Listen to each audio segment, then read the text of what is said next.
In the heart of a New Hampshire winter, where silence weighs heavy on the frozen air, one young woman vanished without a trace. Her name was Maura Murray, a 21-year-old nursing student, bright, athletic, and loved. On the night of February 9, 2004, her car slid off a rural highway and came to rest against a snowbank. Minutes later, she was gone, leaving behind only questions that have haunted investigators and her family for more than 20 years. This is the story of the girl who disappeared into the cold and the mystery that refuses to die. In the days leading up to her disappearance, Maura's life seemed ordinary on the surface. She was studying at the University of Massachusetts Amherst, preparing for exams and working part-time at a campus security desk.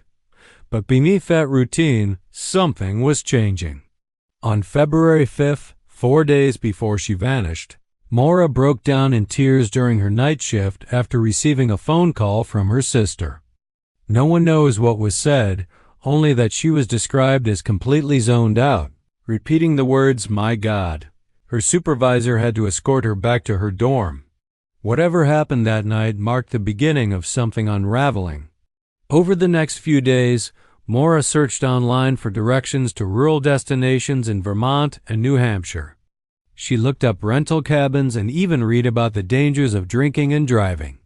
To those who later retraced her digital footprints, it seemed she was planning a quiet escape, but from what, no one could tell. On the afternoon of February 9th, Maura emailed her professors, claiming there had been a death in her family. There hadn't. She packed her black Saturn sedan with clothes, a few books, toiletries, and alcohol. Then she withdrew $280 from an ATM, bought wine and beer from a nearby store, and set off driving north. Security footage shows her face calm but unreadable. No visible panic, no signs of distress, just quiet focus. By 7:27 that evening, in the icy dark of a New Hampshire road, her car left the pavement and spun into a snowbank on Route 112. A passing bus driver, the last known person to see her, stopped and offered help. Maura declined, insisting she'd already called for roadside assistance. But there was no signal in that area, and no call was ever made. When officers arrived just minutes later, the car was locked. Maura was gone.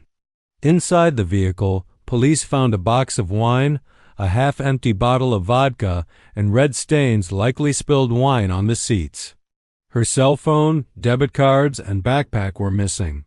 Outside, no footprints led into the woods. Snow was fresh and deep. If she had walked away, her tracks would have been visible. Yet there were none. A nearby resident claimed she saw someone walking quickly on the road about 7:45, but darkness and distance made it impossible to confirm.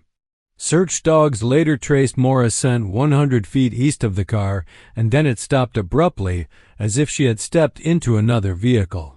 That clue would shape every theory that followed. Over the next days, hundreds joined the search. Police, firefighters, volunteers, even psychics. Helicopters scanned the forest. Dogs searched miles of terrain. But not a single trace appeared. Investigators dug into Maura's background, uncovering fragments of a troubled week, a car accident days before, an academic warning, a difficult conversation with her father. Yet none of it explained her vanishing. With no evidence of foul play and no sign of a voluntary disappearance, the case hovered in uncertainty. Some detectives leaned toward an accident, that Maura had wandered into the woods and succumbed to the cold. Others suspected she had been picked up by a stranger.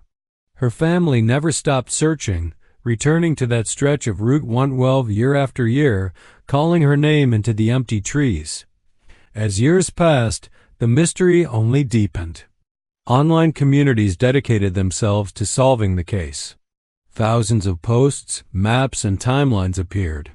Every photograph and police report was dissected. Some argued Maura had staged her disappearance to start a new life, perhaps across the border in Canada. Others believed she met someone she trusted, and it turned deadly. Conspiracy theories flourished: a local man with a criminal record, a nearby house with suspicious activity, even rumors of police cover-ups. None could be proven. But for every theory, one fact remained: no confirmed sightings, no digital traces, and no body. The disappearance of Maura Murray became one of the Internet's first great mysteries, a case that blurred the line between investigation and obsession. In 2019, after years of silence, hope flickered again.